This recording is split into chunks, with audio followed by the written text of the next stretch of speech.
नमस्कार मित्रों, स्वागत है आपका हमारे चैनल टीजीटी स्पेशल नोट्स में। आज के इस वीडियो सेशन में हम लोग राज्य एवं केंद्र शासित प्रदेश से रिलेटेड सम इम्पॉर्टेंट क्वेश्चंस को देखेंगे।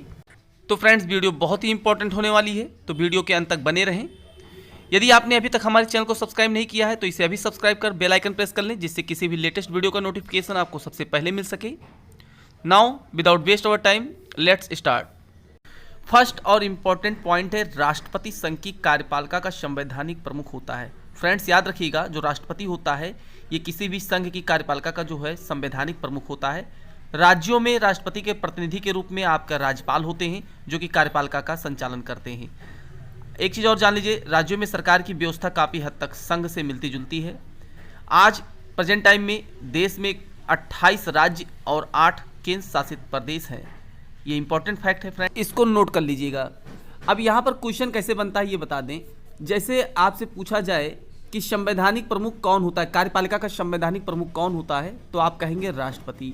और यही जो राष्ट्रपति संवैधानिक प्रमुख होता है, ये राज्य में उसका संचालन कौन करता है, तो आप कहेंगे राज्यपाल। कुल 28 राज्य हैं और 8 केंद्र शासित प्रदेश हैं। आइए नेक्स्ट पॉइंट देखते हैं। अब हम उत्तर प्रदेश की और भी बात कर लेते हैं। राज्य है उत्तर प्रदेश। आपको बता दें, इसकी राजधानी लखनऊ है, सभी जानते हैं। और ये 1921 से इसकी राजधानी लखनऊ है। इसका 1921 से पहले पूर्व नाम जो था ये संयुक्त प्रांत था। राजकीय भाषा यहाँ की है हिंदी, दूसरी उर्दू है यहाँ की फ्रेंड्स। राजकीय पशु याद रखिए बारहसिंगा है। आपके उत्तर प्रदेश का राजकीय पक्षी सारस है। उत्तर प्रदेश का राजकीय वृक्ष अशोक है। उत्तर प्रदेश का राजकीय पुष्प पलाश है। राजकीय चिन्ह यहाँ का है एक वृत्त में 2 मछली, एक तीर धनुष। यह चिन्ह जो है आपका 1938 से स्वीकृत है। 1938 से इसको माना गया है आपके राजकीय चिन्ह के रूप में। यहाँ के प्रथम मुख्यमंत्री जो थे ये पंडित गोविंद वल्लभ पंत जी थे। और आपके उत्तर प्रदेश के प्रथम राज्यपाल जो थी ये महिला राज्यपाल थी श्रीमती सरोजिनी नायडू जी। तो ये इंपॉर्टेंट फैक्ट्स है, इसको याद रखिएगा। 16 महाजनपदों का ज्ञान किस ग्रंथ से होता है? बौद्ध ग्रंथ अंगुत्तर निकाय। तो अंगुत्तर निकाय जो ये बौद्ध ग्रंथ है, इसमें 16 महाजनपदों का जो है वर्णन किया गया है। तो 16 महाजनपदों का जो ज्ञान है ये बौद्ध ग्रंथ अंगुत्तर निकाय से प्राप्त होता है। धर्मराज का स्तूप कहाँ है? धर्मराज का स्तूप सारनाथ में है फ्रेंड्स, जो कि आपके उत्तर प्रदेश में बनारस से कुछ दूर पर पड़ता है। आइए अब सारनाथ की बात आती है, तो सारनाथ के बारे में और इंपॉर्टेंट फैक्ट्स जान लेते हैं। सारनाथ भारत के उत्तर प्रदेश राज्य के वाराणसी से लगभग 10 किलोमीटर पूर्वोत्तर में स्थित प्रमुख बौद्ध एवं हिंदू तीर्थ स्थल है।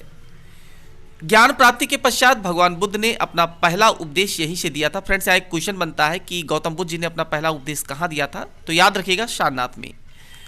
आगे है जिसे धर्मचक्र प्रवर्तन के नाम से जाना जाता है। फ्रेंड्स, अगर क्वेश्चन बनता है कि धर्मचक्र प्रवर्तन के नाम से किसे जाना जाता है, तो इसको याद रखिएगा, भगवान बुद्ध जी ने अपना पहला उपदेश जो दिया था उसको धर्मचक्र प्रवर्तन के नाम से जाना गया।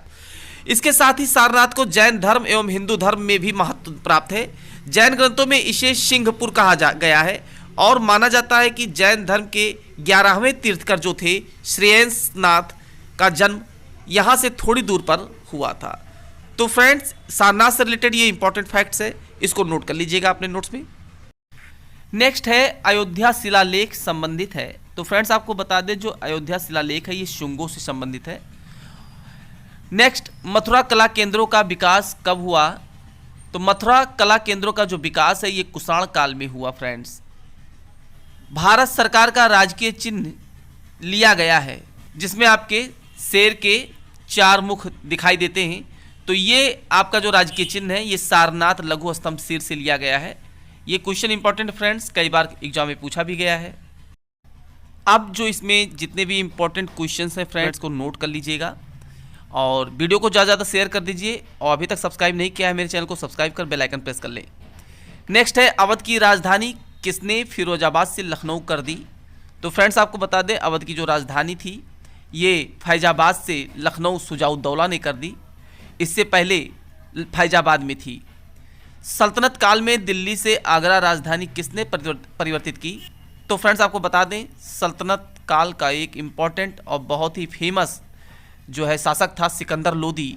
इसने दिल्ली से आगरा राजधानी को परिवर्तित किया था। नेक्स्ट है आगरा से पुनः दिल्ली राजधानी किसके द्वारा परिवर्तित की गई? तो शाहजहां के द्वारा की गई थी फ्रेंड्स। आगरा हो गई थी राजधानी, फिर पुनः इसको दिल्ली शाहजहां ने बदल दिया था, तो ये भी याद रखिएगा। फिरोज तुगलक ने उत्तर प्रदेश में जौनपुर के अतिरिक्त कौन सा नगर स्थापित किया? तो वो नगर था फिरोजाबाद। फ्रेंड्स आपको बता दें, फिरोज तुगलक जो था इसने जौनपुर की स्थापना की थी और इसने इसके साथ साथ फिरोजाबाद की भी स्थापना की थी, तो ये दोनों इंपॉर्टेंट है फ्रेंड्स।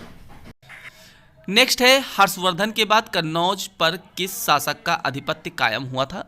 तो आपको बता दें कि हर्षवर्धन के शासनकाल के बाद यशवर्धन का शासन आया था, तो हर्षवर्धन के बाद कन्नौज पर यशवर्धन ने अपना आधिपत्य कायम कर लिया था। नेक्स्ट है 1857 के प्रथम स्वतंत्रता आंदोलन की शुरुआत कहाँ से और कब हुई? तो फ्रेंड्स ये जो है मेरठ में हुई थी और ये 10 मई को हुई थी और इसके जो है शुरुआत जो है आपके एक प्रसिद्ध सिपाही मंगल पांडे जी ने इसकी शुरुआत की थी, तो ये भी इंपॉर्टेंट है फ्रेंड्स। नेक्स्ट है प्रथम स्वतंत्रता संग्राम आंदोलन के दौरान कानपुर का पेशवा किसे घोषित किया गया था? तो प्रथम स्वतंत्रता आंदोलन 1857 के दौरान पेशवा जो है नाना साहब को घोषित किया गया था। नेक्स्ट और इम्पोर्टेंट पॉइंट है 1857 की क्रांति के दौरान किसे अवध का नवाब घोषित किया गया? तो फ्रेंड्स बता दें आपको 1857 की क्रांति के दौरान बिरजिस कदर को नवाब घोषित किया गया था अवध का फ्रेंड्स, ये भी इंपॉर्टेंट है, याद रखिएगा। आइए अब हम लोग प्रदेश में केंद्र सरकार के कुछ प्रतिष्ठान के बारे में जान लें कि उत्तर प्रदेश में और कौन कौन से प्रतिष्ठान हैं जो कि केंद्र सरकार के द्वारा लगाए गए हैं। तो फ्रेंड्स पहला है सिंगरौली कोयला खान। तो आपको बता दें सिंगरौली कोयला खान जो है ये सिंगरौली में है और मिर्ज़ापुर में है जो पड़ता है। नेक्स्ट है उर्वरक कारखाने, ये आपके इलाहाबाद में लगाए गए हैं, गोंडा में है, फूलपुर में और गोरखपुर में। नेक्स्ट है हिंदुस्तान एरोनॉटिक्स लिमिटेड। फ्रेंड्स आप सभी लोग जानते हैं कि हिंदुस्तान एरोनॉटिक्स लिमिटेड जो है ये लखनऊ में पड़ता है। ट्रांसफार्मर फैक्ट्री लगाई गई है झांसी में। सीमेंट कारखाना चुर्क एवं डाला ये मिर्ज़ापुर में है। भारत इलेक्ट्रॉनिक्स लिमिटेड ये गाजियाबाद में है इसका प्रतिष्ठान। भारतीय चमड़ा रंगाई तथा जूता संस्थान ये आपका कानपुर में पड़ता है फ्रेंड्स, और यहाँ पर चमड़े के जो है बेल्ट और जूते चप्पल बनाए जाते हैं, फैक्ट्रियाँ भी बहुत हैं। तेल शोधक कारखाना ये मथुरा में है। हिंदुस्तान एल्युमिनियम कॉरपोरेशन ये रेणुकूट मिर्ज़ापुर में पड़ता है फ्रेंड्स, याद रखिएगा। परमाणु शक्ति केंद्र नरोरा बुलंदशहर ये भी इंपॉर्टेंट है। तो फ्रेंड्स ये कुछ प्रदेश में केंद्र सरकार के प्रतिष्ठान हैं, ये इंपॉर्टेंट है, इनको याद रखिएगा, नोट। आइए फ्रेंड्स जान लेते हैं कुछ शहर हैं जिनके उपनाम किस उपनाम से जानते हैं और चर्चित उपनाम क्या है उनके जानते हैं। तो लखनऊ है ये नवाबों का शहर कहलाता है फ्रेंड्स, आप सभी लोग जानते होंगे। मलिहाबाद आमों का शहर कहलाता है। मुरादाबाद पीतल नगरी के नाम से प्रसिद्ध है। गोरखपुर नाथ नगरी के नाम से प्रसिद्ध है। अलीगढ़ ताला नगरी के नाम से। कानपुर उद्योग नगरी। मेरठ कैंची नगरी या क्रांति का शहर भी कहते हैं क्योंकि क्रांति की शुरुआत भी यहीं हुई थी 1857 की। कन्नौज को इत्र नगरी कहते हैं। आगरा को ताज नगरी। अयोध्या तीर्थ नगरी के नाम से जाना जाता है।